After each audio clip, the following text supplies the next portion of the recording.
Have you ever wondered what the secret is to those perfectly crispy, golden, fluffy on the inside French fries you get at your favorite restaurant? You know the ones I'm talking about, the kind that makes you say, "Wow, I could eat a whole bucket of these." Well, what if I told you that you can make those exact fries, maybe even better, right in your own kitchen? Today, I'm going to walk you through every single step, from picking the right potato to the final, glorious, crispy bite. Forget soggy, sad, homemade fries forever. By the end of this video, you'll be a French fry master. Let's get cooking. Before we even touch a potato, let's talk a little bit of science. The perfect fry is a battle between starch and moisture. Potatoes are full of starch. Too much on the outside, and your fries will get gummy and dark before they ever get crispy. Inside, you want that starch to cook into a fluffy, mashed potato-like texture. It's also full of water. If you don't manage the water content properly, you'll end up steaming your potatoes in the oil instead of frying them. And steam is the mortal enemy of crispiness. Our entire process today is designed to control these two elements to achieve French fry perfection. So what potato should you use? This is probably the most important decision you'll make. You want a high-starch, low-moisture potato. Think of a potato that would make a light, fluffy baked potato. My absolute go-to, and the industry standard, is the russet potato. You might also see them called Idaho potatoes. They are starchy, dense, and have a low water content, which makes them ideal for frying up crispy on the outside and wonderfully fluffy on the inside. Other good options include King Edward or Maris Piper potatoes. Avoid waxy potatoes like red potatoes or new potatoes. They have a higher moisture content and won't give you that signature fluffy interior. Once you've got your beautiful russets, it's time to prep. Let's talk about the cut. First, give your potatoes a good wash and scrub. You can peel them or leave the skin on for a more rustic feel, that's up to you. Now for cutting. The most important thing here is uniformity. You want all your fries to be roughly the same size so they cook evenly. If you have a mix of thick and thin fries, the thin ones will burn before the thick ones are cooked. For classic fries, I like to cut the potato into about 1/4 inch to 1/3 of an inch thick slab. Then turn those slabs and cut them into sticks of the same width. You can go thinner for shoestring fries or much thicker for steak fries. A Mondolini slicer with a fry blade can make this super fast and consistent. But a steady hand and a sharp knife work just as well. Now for a step that many people skip, but is absolutely crucial, the soak. Take all your beautifully cut potato sticks and put them into a large bowl. Cover them completely with cold water.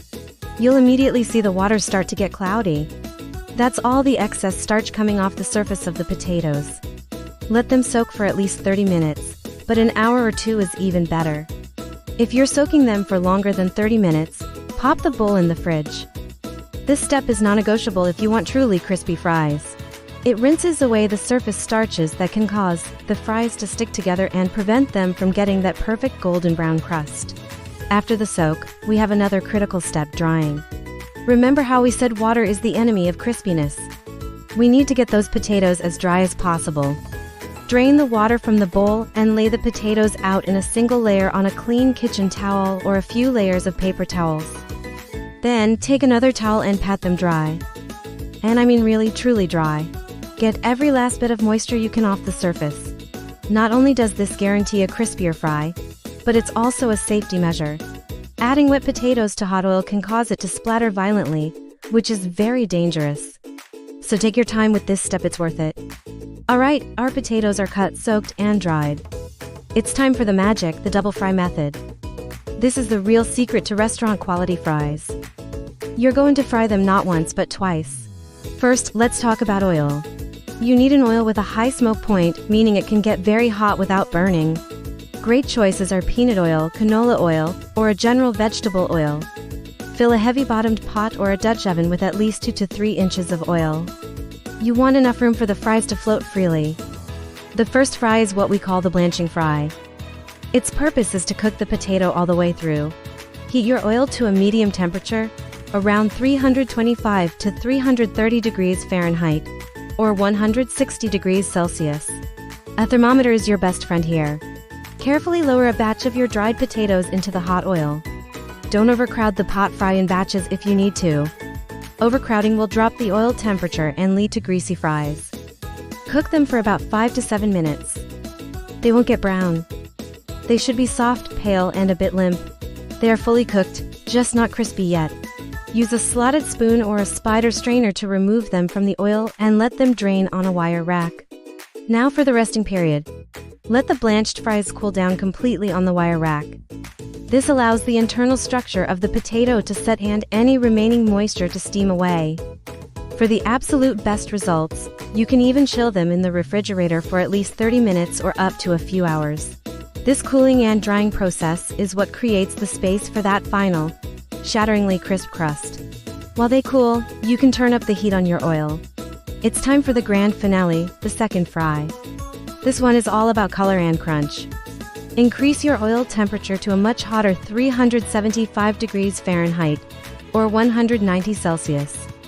Once the oil is hot and your blanched fries are cooled, carefully place them back into the oil, again in batches.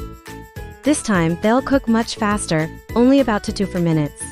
You'll see them transform, puffing up and turning a beautiful golden brown.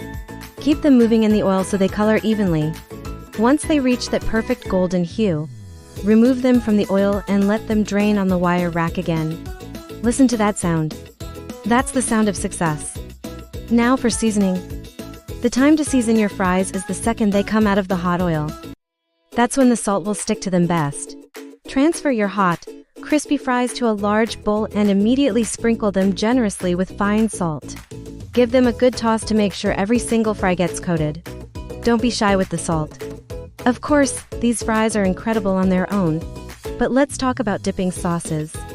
Ketchup is a classic for a reason, but don't stop there. Try a simple aioli, just mayonnaise mixed with garlic and a squeeze of lemon juice.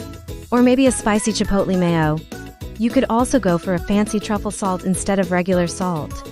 The possibilities are endless. So let's quickly recap. Choose a starchy potato like a russet. Cut them uniformly. Give them a cold water soak. Dry them completely. Then, use the double fry method, a first fry at a lower temperature to cook them through, a cooling period, and a second fry at a higher temperature to make them golden and crispy. Season them the moment they come out of the oil. It might seem like a lot of steps, but once you do it, you'll see how straightforward it is, and the results are so incredibly worth it. You will never look at a frozen fry the same way again. Thank you so much for joining me today.